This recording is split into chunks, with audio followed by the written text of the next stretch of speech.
I love printing. I love printing. I love it. I love printing. Hey everybody, welcome back to another edition or episode of Printer to Printer. Today I have another guest, distinguished as always, because if you're in this business, you are a distinguished person, but not really always. We got Vernon Southward. I know I said that wrong. It's Vernon Southward. Mixed up my words again, right? And from Easelly. How you doing? I'm doing great, thanks, Warren. And no, I mean, the first time round, you pretty much got my name. So, Oh, that's good then. Cool. Give us a 60-second overview of what Easelly is. so we're a graphic design company, and what we do is we allow print and signage and vehicle wrap companies outsource their graphic design work to us. That can be anything from signage, technical sign designs, vehicle wraps, wall murals, business cards, flyers, brochures. So tell me how the site works. I'm a print owner, and I call you up and I just say, "Hey, will you do design for me?" And you say, "Yeah." Yeah, essentially, we usually get most of our sales come through our phone. It's the printer giving us a call, telling us, "Hey, our designer has just walked off. Our designer is intoxicated. Um, we have someone that's going out on maternity leave. We need some help for a couple months."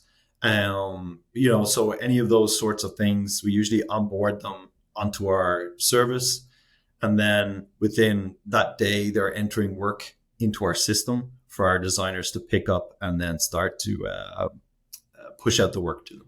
Cool. So that sounds like a pretty good option. I know that when I had the company, we had like 3 or 4 graphic designers working within, but we had a lot of salespeople and we had I guess, a different business. Who's your average customer? So we work with a lot of franchises. So we get a lot of our customers through the ISA show, Printing United. So we'll go to those shows. We'll also go to the franchise conventions as well. Mostly, we've been appealing to most of these people because it's been easier to get connected with them through these industry events. We've got a lot of independent uh, print shops as well, but more on the. It's harder to reach those guys because they're everywhere. They're it's hard to catch them if you say. Yeah, I mean, as you get into the bigger shops, it's a different mix. Different shops have different ways of working. Some offer design services and cater to their customers, and others just take work that's supplied and handed in. So yeah, oh my, I wish that you kind of existed when I was there because I would have preferred not to have 5 people on the design payroll and have to manage them. But that's pretty good. So how does it work? I'm a print owner. I call you up. My salesman calls you up. You speak to our customer.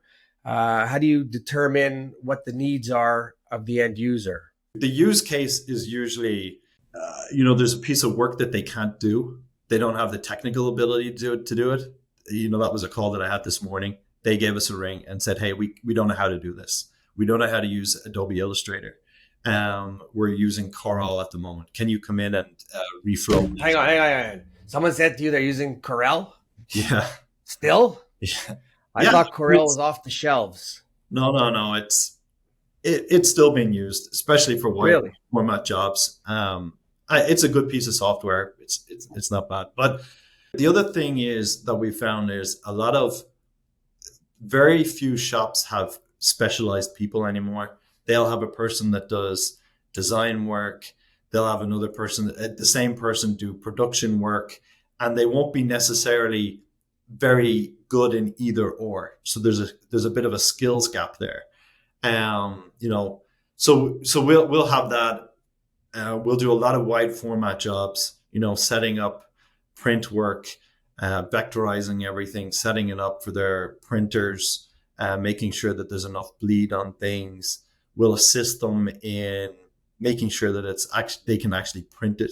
So they'll get the art, they'll get the print files, they'll print one panel, tell us, "Hey, it worked out well. We install that. Okay, now we'll go to the next panel, Does that look well? So we'll assist them in that journey all the way through.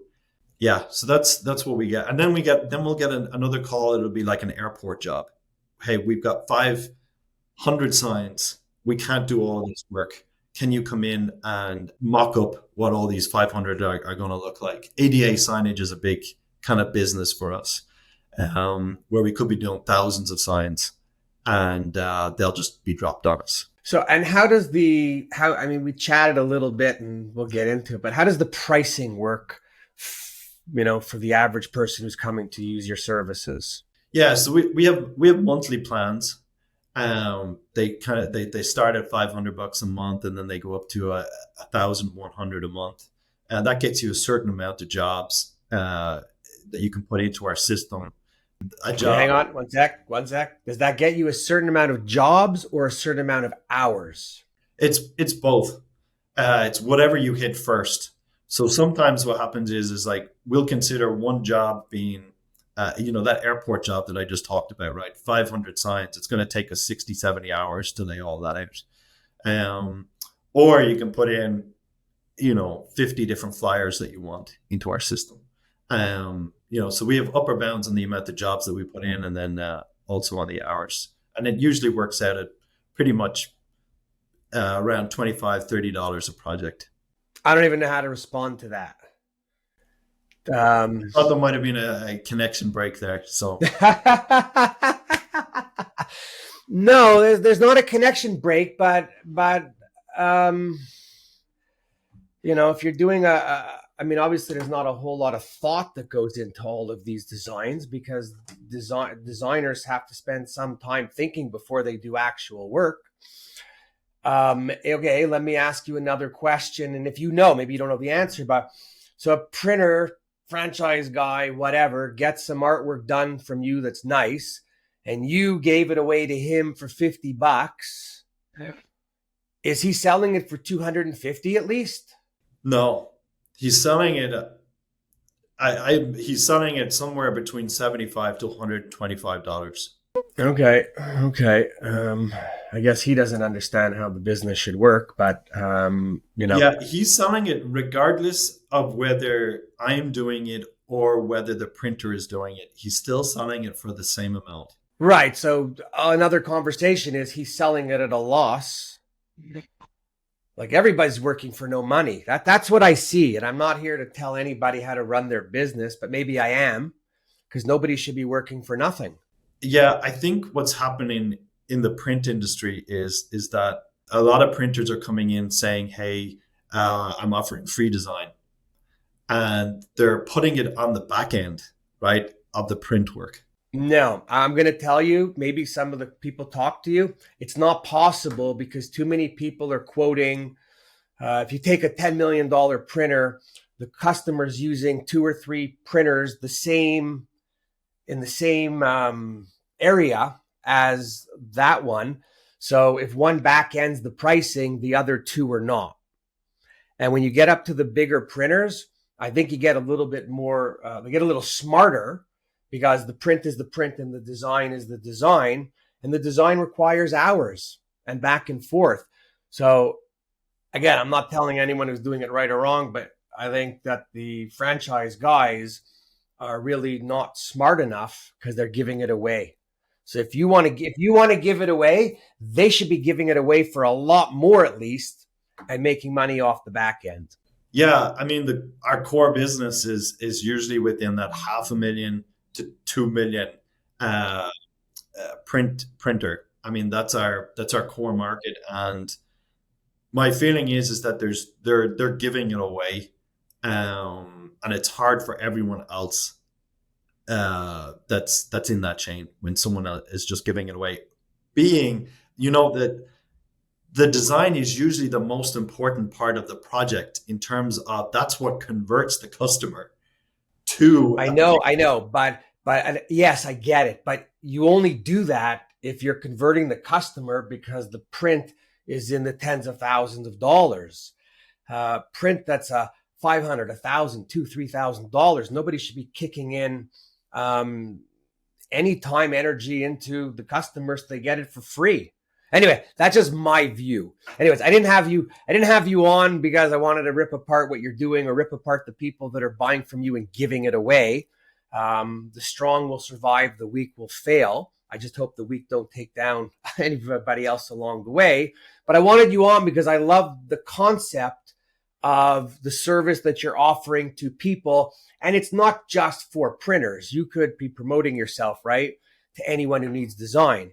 Yes, that's the truth. But we only specialize in signage, print, and vehicle wraps. And the reason being is to put a sign together, you need to know, you need to be technical in signage, right? And then for print, the problem that a lot of printers have today is that designers don't know how to actually add bleed. Ever. It's not just today, ever. Yeah, and then when it comes to wide format projects, the problems that designers have is that they just don't know how to build to that big scale. And so what we've done is we've niched down into just print signage and vehicle wraps, and we train X amount of our designers in those specialties. So we'll never be this huge organization of designers. We'll always be this niche company with a few dozen designers, and that's just something that I've gotten my head around more and more. That if we go more broad and take on design, we end up becoming nothing other than just one of these outsourced generic design companies. So Mr. Printer, call you up and I have something. How long does it take to turn a sign or a logo or a layout, right? If you guys are busy all the time? It depends on how much you pay us. So if you're on our bit larger plan, it'll be the same day or next day. And if you're on our lower plans, it'll be 48 hours to 72 hours. And everybody's aware of that. Yep.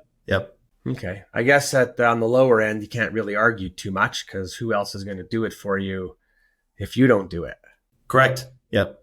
So are you like competing with like the Fivers in a way? So the thing is that the vast majority of people in the print industry has already tried the Fivers, right? And their problem with the Fivers is inconsistency.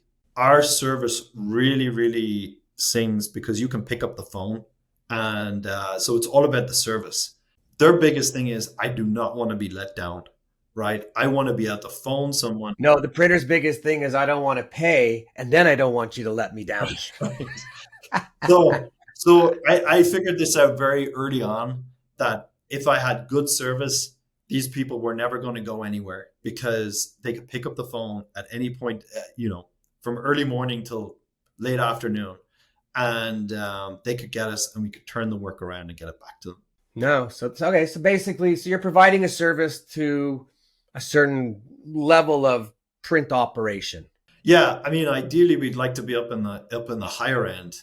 But in the lower end printers, they have the problem where they go through ups and downs. And so they have budget constraints. Even on how much that they can pay a designer on staff. So they have a lot of those issues. So we fill in a lot of those gaps. I mean, if they have a designer on staff, they got to be paying them $15 to $25 an hour, 15 for the junior, and then it goes up, right? And then whatever they're. So I'm just thinking you got to pay them, even if you take them on the low end of the scale, plus the fringe that the employer has to pay and the taxes. And you got to pay the same thing. You got to be charging a little more. Just my opinion, but what do I know, right? Yeah, I mean, I know a local designer getting paid in my area is $33,000 a year, which isn't enough. That would be a designer right out of school. That's not what the job application wanted. That was an everything person. Right. So the printer's allowed to ask for that, but doesn't mean he's going to get it. And if he gets it, they're not staying that long. And the quality of work is more than likely very poor. Yeah, no. Anyways, I guess I don't really understand everybody's fundamentals about how they work.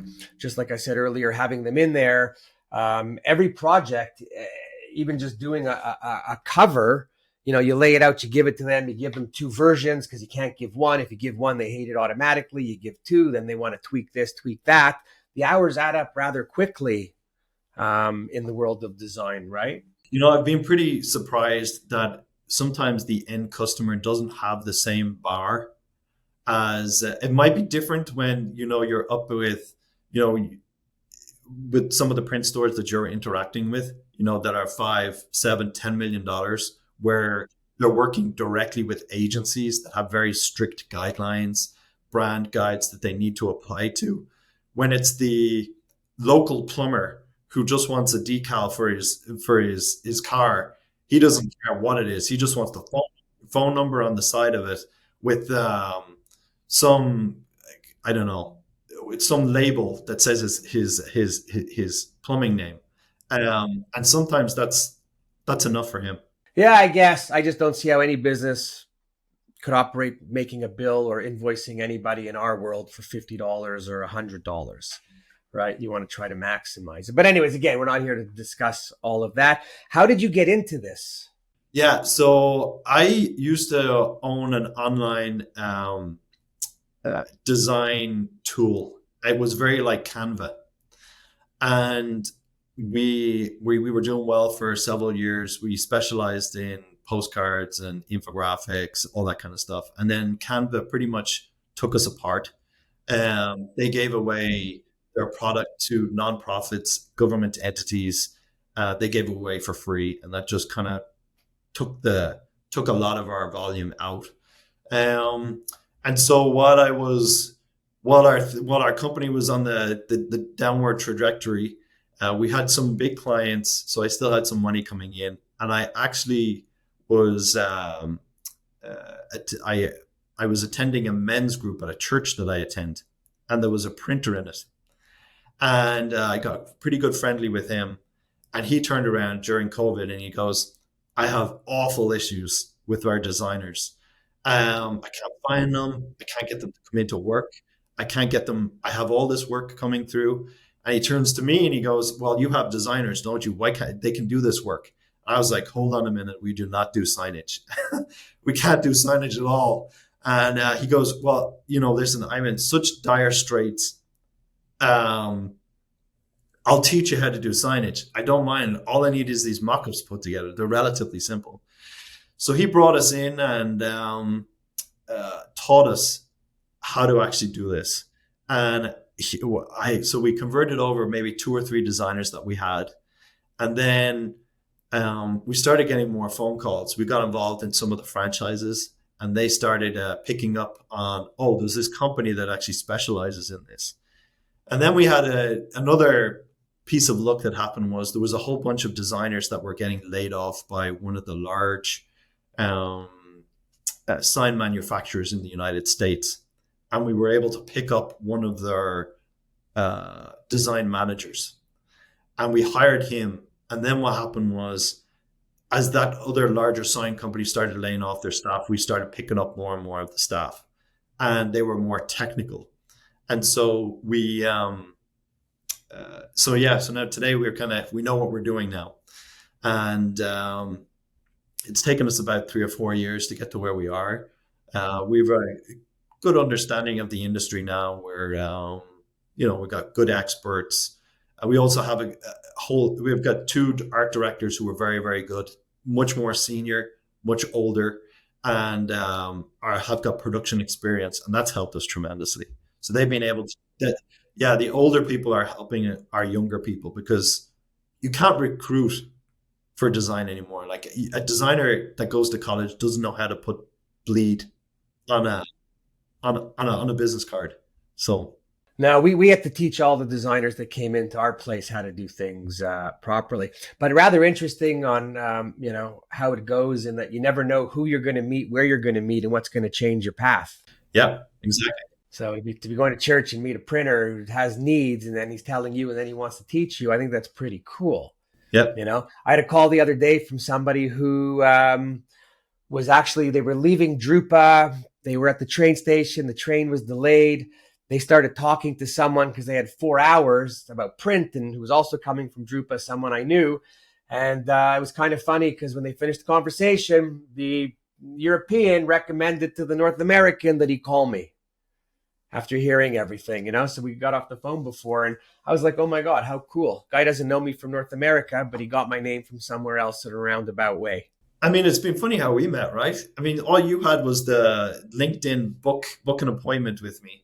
I just clicked on it and I just started interacting with you and just said, oh, this guy can just tell me to F off if he wants, but I'll just book a meeting. And yeah, that's worked out very well. Yeah, listen, I think people's best calls are the unknown. Yep. Right? You just go and, I'll pick up the phone and call anybody. I remember being in a car with a salesperson once and the phone rings and I answer and it's a wrong number and the salesperson's sitting next to me and I say to the person on the phone, hang on, don't hang up. I said, it might be a wrong number, but do you purchase print by any chance? And the guy was laughing. He goes, I've never been solicited on a wrong call before. And I'm like, listen, make use of the time. You never know. Anyways, nothing came about it. We laughed. And the salesperson after says to me, goes, so it's like, you expect me to do that every time I get a wrong call? And I'm like, yeah. Right. So you never know. You never know where it's going, what's going on, how it's going, and, what's going to come up and hit you. So if people wanted to find you, what is the best way to go about reaching out to you? They can go to our website, which is just easel.ly, and they can, give us a ring. They can also email us as well. Cool. So I will, when it gets posted, I'll put the website down at the bottom in the description. Perfect. And then people can reach out to you. For anybody listening, if you have design needs, and we're not talking about building a brand for a major anybody, it's simple, eye-pleasing work, we'll call it. Yeah. Yep. Right. But maybe better than eye-pleasing. But I just want to make sure that people understand you're not going in and paying, super great pricing and walking away with a Rolls Royce of design.